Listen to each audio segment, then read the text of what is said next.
Hi everyone and welcome to PE3. This is individual and dual sports. And for this week we will tackle about table tennis, okay? So table tennis is also a familiar sport to you, especially when we had badminton, since they have similarities. So we'll proceed. So table tennis is a game played usually indoors by 2 or 4 players. It is more or less a miniature form of tennis. So as I mentioned with badminton last time, that badminton is also a miniature sport of lawn tennis and also table tennis. So table tennis is a more lawn tennis form than badminton. Okay, so because the type of game that it is played, on how it is played, so it has similarities with lawn tennis. Okay, next.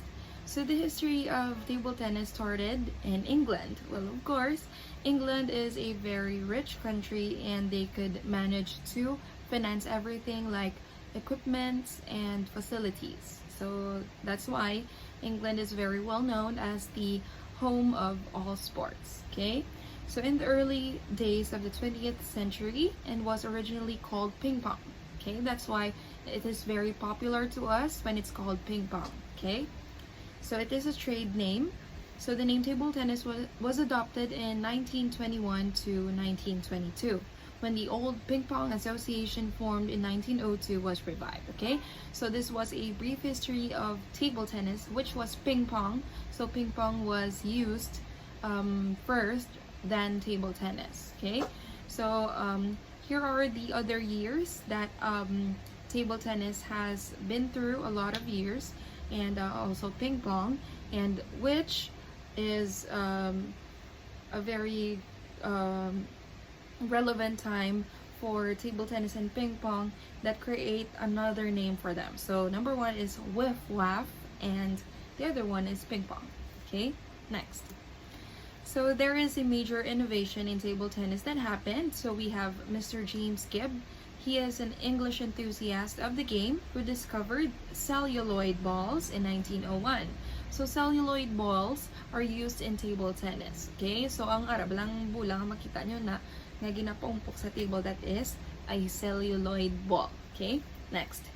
Mr. E.C. Good invented a modern version of the racket by fixing a sheet of pimpled or stippled rubber to the wooden blade in 1903. So actually, table tennis was played before by using matchboxes. So dagko pa ng mga matchbox, and then may iban man use lang box, and then they just hit some celluloid balls going to the other side of the table. Okay, so see, Mr. E.C. Good, he was the one who found that a sheet of pimpled or stippled rubber can be placed into a wooden blade to make the paddle. Okay, next. So we also have the ITTF, the International Table Tennis Federation. So instituted several rules. Of course, we cannot play our games without the rules. Okay, so it changes aimed at making table tennis more viable as a televised spectator sport. So table tennis was just a spectator sport and not included sa like Olympics before. Walang tao lang ka na, and then while the players are playing on the center. So first, the older 38mm balls were officially replaced by 40mm balls. Okay. Secondly, the ITTF changed from a 21 to an 11-point scoring system. So sa badminton, we had a 21 point scoring system, while in table tennis, we have 11. Okay. Next. So we have the different equipments that are really important in table tennis. Okay. We have the table, the net, the racket, and the ball. Okay, so the first one, we have the table. So here is the table tennis table. So the Jula inside table has a length of 9 feet and 2.74 meters. The width is 5 feet and the height is 30 inches high and 2.5 feet above the ground surface. Okay, so makita nyo manigyapon, and usually sa Some first year, kamo when you are having your PE classes and then the PE3 classes are doing the table tennis and badminton class. Kita nyo man na ang table, di ba? So, it is divided into two. Ginapa-slide na siya pakilid. And then, amo na pag-store. So, pag open, ginatakod siya dahil ng net sa center. Okay? Wherein the two tables are attached. Okay? Sige, next. We have the net. So, as I mentioned, the net is attached on the center. So, the height of the net should be 6 inches. The net assembly consists of supporting posts. So, dapat may duha ka posts nga ga-support sa table because not only ang duha ka table maka-support sa ila selves but also the net can be a support sa duha ka tables para lang maklip sila together. Okay? So, the clamps which allows to attach the net to the table. A cord is used to suspend the net from supporting posts. The net is used for ping pong is made of nylon. Okay? Take note, nylon. It comes with an overhang of 6 inches. Okay? So, muna siya ang tsura sa atong net. Alright, next. So, we have the racket. Okay? Sorry, I don't have an example of the racket because I left it sa school. But it's okay. So here it is, the example of the racket. Sometimes table tennis players call it as paddle. Okay, paddle. Kaya ang tsura do, paddle. So, muna siya, the the width of the paddle is 5.9 inches. And the length or the height is 10.24 inches. Okay? So, ang iyan, abalang aga palibot ng wood, ang kadamulon sang wood is 0.94 inches. So, there is really measurements in every equipment, in every facility. Okay? It has to be like that. There are rules. Okay? So, muna siya. So, on the paddle, we have different parts. We have ang argued sa surface, which is your rubber. So, meron na da pimpled. Meron man iba na paddles nga hindi. Excuse me. Nga hindi siya pimpled. Next. So, actually, we have two types of grips nga makita nyo di sa tsura sa racket. It's the shake hand grip and penhold grip type.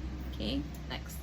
So, we have the last one. We have the ball. Okay? So, the diameter of the ping pong ball is 40 millimeters. So, it is hollow and made of celluloid. Alright. So, after the balls, so, nakita nyo man na may different colors. There is orange, there is white. Meron man sometimes na may red because it is used in different settings. So, if you have a blue table, sometimes we use the orange ball. So, kung green, sometimes kini-use mo ng white. Kini-use naman actually white sa blue nga table. But, usually ginagamit gid ang orange because it's the complementary color of blue. Okay? So, muna siya. So, the ball, it weighs 2.7 grams. Okay? So, of course, before we play something or before we start a tournament, we have to follow basic rules. Okay? So, the first one is matches are usually the best of 3 out of 5 games. So, usually, meron sa 3 sets, dapat maka 3 points ang isa ka player to win the game out of 5. Okay? So, kung 2-2 sila, at least merita 1 game nga to cut the ties. Okay? Next. Each player will serve 2 points each. So, hindi siya same sa badminton. Nga, ang badminton niya will serve lang kung maka-point. Table tennis niya, you will have 2 service for each player or each team. Okay? If a player serves a net ball, the point is replayed. So, kung mabunggo sa net, malet na siya. So, we have different terms in table tennis and that one is let or net. So, maliwat lang na siya. Wala na siya score. Okay? Next. The server in singles can serve anywhere. Next. Only in doubles that you have to serve diagonally. Okay? So, tungkol sa doubles, duwa na ka mo, you have to serve diagonally gid. Okay? So, amo na siya. Sa singles, usually, wala man siya